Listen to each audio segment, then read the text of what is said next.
Ebrahim Rasool has been given 72 hours to leave the country. U.S. politics just had a diplomatic explosion.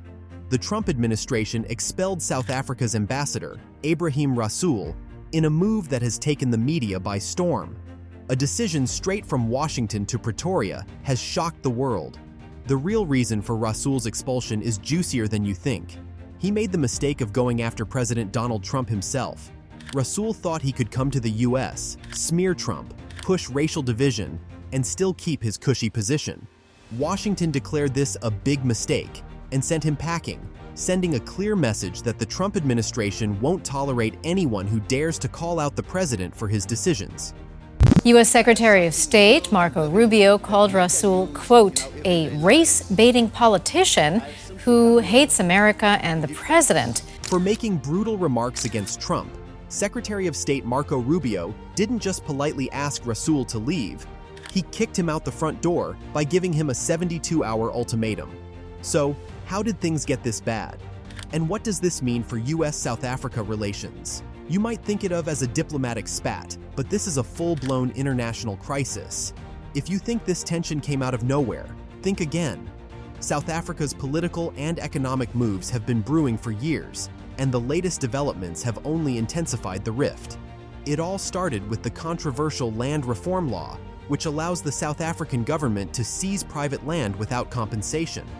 Officially, this policy aims to address historical racial disparities in land ownership, a lingering issue from the apartheid era. However, critics, both inside and outside South Africa, argue that it disproportionately targets white Afrikaner farmers, raising concerns about property rights, economic stability, and racial discrimination. Trump wasn't having any of it. He quickly condemned the law as unjust racial discrimination and accused the South African government of orchestrating a campaign against white farmers. The U.S. president took it a step further by freezing all U.S. financial aid to South Africa last month, making it clear that his administration viewed the policy as a direct violation of property rights and an attack on a particular racial group. His move triggered international debate, with some supporting his stance while others accused him of meddling in South Africa's internal affairs. But if that wasn't enough to strain relations, another issue pushed tensions even higher.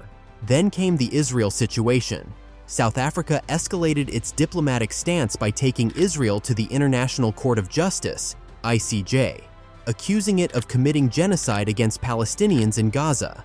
The case immediately put South Africa at odds with the United States, one of Israel's strongest allies. Trump, known for his staunch pro-Israel stance, interpreted South Africa's legal action as a direct attack on America's interests. The ANC-led government, however, defended its decision, arguing that it was acting on principles of human rights and international justice.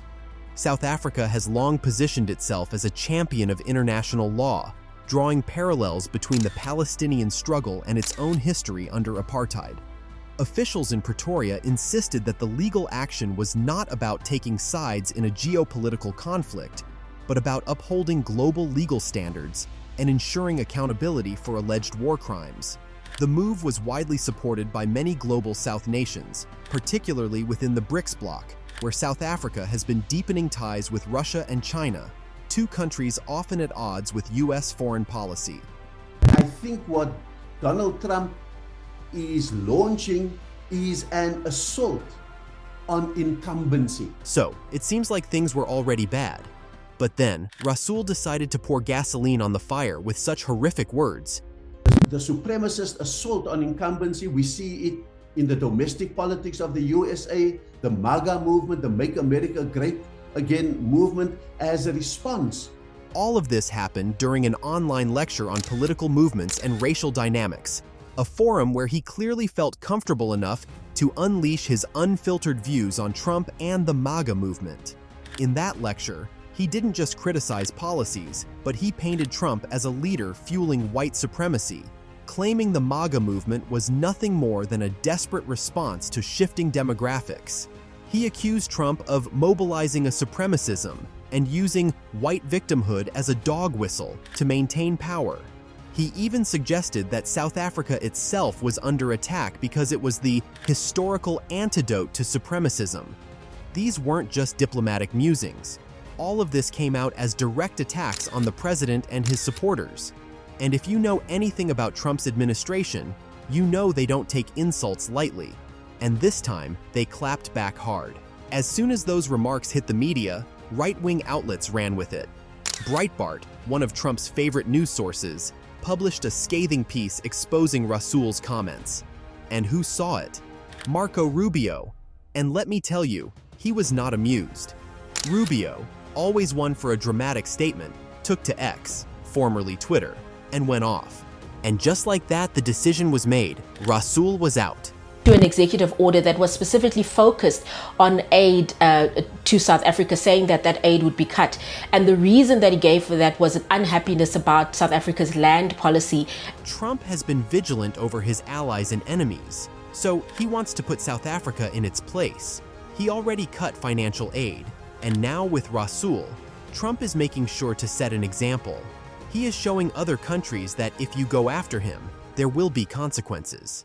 If there was ever a moment that exposed Ebrahim Rasool's true colors, it was when the Trump administration pulled the plug on financial aid to South Africa. For years, South Africa had enjoyed millions in U.S. aid, despite its government turning a blind eye to violent attacks on white farmers, corruption scandals, and growing alliances with America's enemies like Russia and Iran. And this time, Trump wasn't ready to bankroll a failing government that disrespected the U.S. and played the victim while pushing policies that harmed its own people. So it all might seem to get started when Trump made the call and cut off the money to expose South Africa's racial land grabs, with Rasool going into full meltdown mode. Another factor is South Africa's growing ties with Russia and Iran, which aren't sitting well with Washington. So maybe Trump is trying to make it clear that you can't have it both ways. As a backfire, South Africa is furious, and the officials called the move regrettable and accused Trump of spreading misinformation about its policies. Well, things do not seem to be in favor of South Africa, and it is yet to see how things will be getting really interesting, as this is not a behind closed doors expulsion this time, but a public humiliation by an ambassador to a U.S. Prime Minister. The same U.S. was one of South Africa's biggest sources of international aid, with funds going toward healthcare, education, and economic development. Now, all of that seems to have vanished with a single stroke of Trump's pen. Even the State Department spokesperson Tammy Bruce made it official that they expect a basic level of respect from diplomats, and Rasool crossed that line deliberately. The U.S. State Department has ruled that he is no longer acceptable in the U.S., and he's going to come back and give me a full report. So I will wait for a full report from him. It is shocking to see an expected silence on this matter from the South African government. And maybe that tells everything we need to know. South Africa now has zero diplomatic representation in Washington. That means less influence, fewer negotiations, and a weaker hand in future talks. The feud with Trump isn't going away. In fact, it's only getting worse. First aid cuts, now a diplomatic crisis. What's next could be sanctions or even trade restrictions. And this comes out as a warning for other countries that are watching, especially Russia, China, and Iran. They're all looking at how Trump is handling South Africa. They might probably take notes.